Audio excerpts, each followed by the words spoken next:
সবচেয়ে যিনি বর্ষিয়ান নেতা গোপালচন্দ্র নন্দী, আজও তিনি পঞ্চায়েত মানে মেম্বার। আমাদের যে লোকসভা, ঘাটাল লোকসভার বর্তমান এমপি দেব, এবং তিনি পরপর 3বার এমপি হয়েছে। তো দেবের, দীপক অধিকারী, তার কাজে আপনি 10-এর মধ্যে কত দেবেন তাকে? দেখুন, দেব যেভাবে কাজ করে না, আপনারা হয়তো যেহেতু আমাদের সঙ্গে খুবই সুসম্পর্ক, আমরা কাজের নিরিখে তার সঙ্গে থাকি। দেব একটা আলাদা মানুষ। কেন বলছি আলাদা মানুষ? উনি নিঃশব্দে কাজ করতে ভালোবাসেন। আপনারা নিশ্চয়ই আপনাদের মিডিয়া দেখেছেন, মিডিয়াতে যে উনি কোনো কারো বিরুদ্ধে কখনো কোনো অভিযোগ করেননি। অনেকেই অনেক কথা মানে বলেছেন মানুষ হিসেবে ভালো। ওনার সম্পর্কে, অনেকেই নিষেধগার করেছেন, কিন্তু উনি কোনো মানুষকে ব্যক্তিগতভাবে আক্রমণ করেন। উনি কাজটা বোঝেন, এবং কাজ বুঝেন বলেই আজকে কিন্তু ঘাটাল মাস্টার প্ল্যান, সেই ঘাটাল মাস্টার প্ল্যান কিন্তু ওনার হাত ধরেই আজকে কাজ শুরু হয়েছে। ঘাটাল মাস্টার প্ল্যান এবং কি আমি বাস্তবায়িত আমি হবে? শেষ করি, মাস্টার প্ল্যান শুরু হয়েছে। কোনো সাংসদকে আপনারা দেখেছেন এর আগে যারা ছিলেন মানুষের বাড়ি গিয়ে পৌঁছে যাওয়া? কোনো সাংসদকে দেখেছেন যে কার বাড়ি তৈরি হয়নি তার বাড়িতে গিয়ে হাজির হয়ে তার যাতে বাড়ি তৈরি হয় সেই ব্যাপারে ব্যবস্থা নেওয়া? কোনো সাংসদকে আপনারা দেখেছেন যে কোন রাস্তায় লাইট নেই, আলো নেই, সেটাও কিন্তু তিনি খোঁজ খবর নিয়ে আলোর ব্যবস্থা করছেন, ত্রাণের ব্যবস্থা করছেন, কোথাও বিপর্যয় হলে সঙ্গে সঙ্গে ত্রাণের ব্যবস্থা করছেন?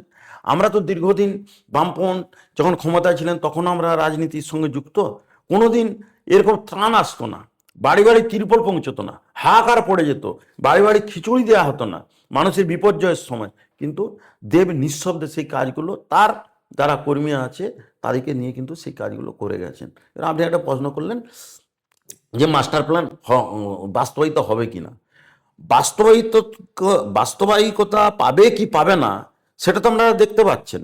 কাজ শুরু হয়েছে, যতক্ষণ না শেষ হয় আমি তো আপনাকে বলতে পারবো না যে শেষ হয়ে গেল, আজকে তো বলতে পারবো না যে শেষ হয়ে গেল।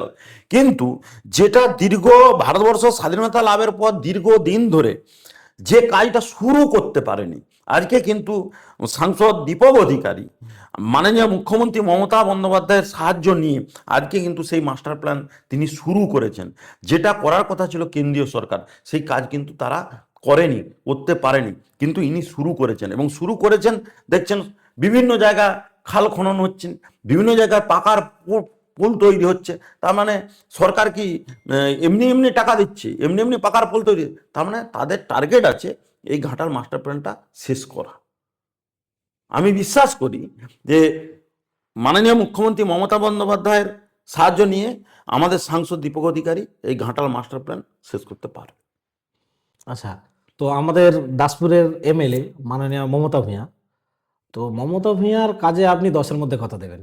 দেখুন, একটা কথা বলি, বৌদি মানে বৌদি বলি আমরা, উনি সহজ সরল মানুষ। দেখবেন একটা জিনিস লক্ষ্য করবেন, আচ্ছা, রাজনীতিতে সহজ সরল মানুষ বা কারো স্ত্রী, এগুলো বেমানান নয়? না বেমানান কিছু নেই, যে যার চারিত্রিক বৈশিষ্ট্য থাকে। আমাদের আপনি জানেন যে আমাদের সবচেয়ে পশ্চিম মেদিনীপুর জেলায় সবচেয়ে যিনি বর্ষিয়ান নেতা গোপালচন্দ্র নন্দী, আজও তিনি পঞ্চায়েত মেম্বার, 96 বছর বয়স, 97 পড়ল। তো তার জীবনশৈলী আমরা দেখেছি, সহজ সরল মানুষ। অনেক সময় আমরা বিরক্ত হয়েছি, অনেক সময় রাজনৈতিক কারণে দেখা গেছে যে আমাদের অপোজিট পক্ষ তার কাছে গেছে কোনো সাহায্যের জন্য, তিনি তাকে সেই সাহায্য করে দিয়েছেন। এটা হচ্ছে সরলতা। তেমনি আমাদের যিনি বিধায়ক আছেন ইনি সরল মহিলা। দেখবেন একটা বিধায়কের ডেট পেতে গেলে কোথাও অনুষ্ঠান বা কোথাও অন্য কোনো বিষয়ে আপনাকে দিনের পর দিন ওয়েট করতে হয়, কিন্তু মমতা ভূঁইয়া কোনো অনুষ্ঠান হচ্ছে এলাকায়, তাকে আমন্ত্রণ জানানো হয়েছে, তিনি যাননি, আমার কাছে সেই রেকর্ড নেই। কাজের নিরিখে তিনি কাজ করছেন, তার এমপি কোটার টাকা, সাংসদ আমাদের বিধায়ক কোটার টাকা তিনি তো খরচ করছেন, তিনি তো আর বাড়িতে কাজ করেননি, এলাকারই কাজ করছেন। সেখানে আমরা তথ্য পেয়ে যাবেন তিনি কাজ করছেন কি করেন। মানে আপনি 10-এর 10 দেবেন? হ্যাঁ, আমি 10-এর 10ই তো দেবো।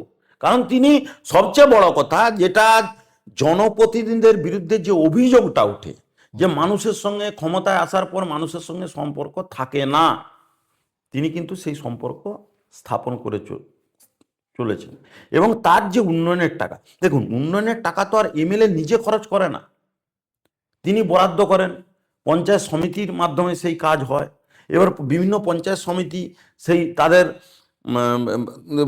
ধরুন এই যে টেন্ডার প্রসেস আছে, টেন্ডার করতে হয়, কন্ট্রাক্টর ধরবে কি ধরবে না তার জন্য সময় লাগে। কিন্তু আপনাকে দেখতে হবে তার যে বরাদ্দকৃত টাকা, এমএলএর বরাদ্দকৃত, সেই টাকা তিনি খরচ করতে পারছেন কিনা। তিনি তো খরচ করছেন, তাহলে কাজ করছেন না, এটা ভুল। আচ্ছা, আমাদের যে লোকসভা, সেই লোকসভায় 7টা বিধায়ক সিট আছে। তো ঘাটালে গত বিধানসভায় বিজেপি জিতেছিল এবং বিজেপি বিধায়ক শীতল কপাট। তো শীতল কপাটের কাজে আপনি 10-এর মধ্যে কত দেবেন? শীতলবাবু তো কাজই করতে পারছেন না, উনি তো কাজ করাচ্ছে, রাজনীতি বেশি করছে। ওনার উন্নয়নের এই টাকা, ঘাটাল মাস্টার প্ল্যানে তার কোনো ভূমিকা নেই? ভূমিকা কোথায়? ভূমিকা শুনুন, ভূমিকা আপনার কাজের মধ্য দিয়েই আপনাকে মানুষ চিনবে, আপনাকে পৌঁছতে হবে। দেখুন, রাজনীতি একটা জিনিস আপনারা মানবেন কিনা জানি না, রাজনীতিতে যদি মানুষের সঙ্গে আপনি থাকতে না পারেন, তার সুখে দুঃখে না থাকতে পারেন, তাহলে কিন্তু মানুষ আপনাকে প্রত্যাখ্যান করবে।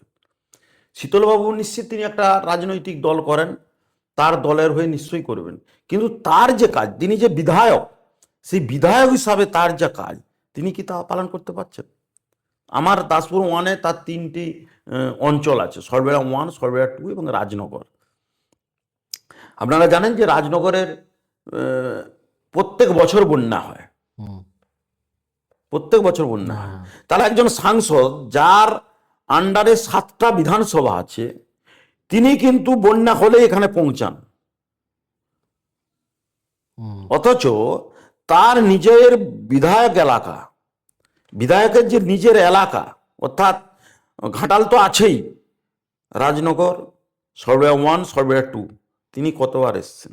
এই তো আবার 5 বছর হতে চললো, উনি হয়তো টিকিটও পাবেন, জানি না, ওনার দলের ব্যাপার সেটা। তো মানুষের সঙ্গে যোগাযোগ কোথায়? আচ্ছা।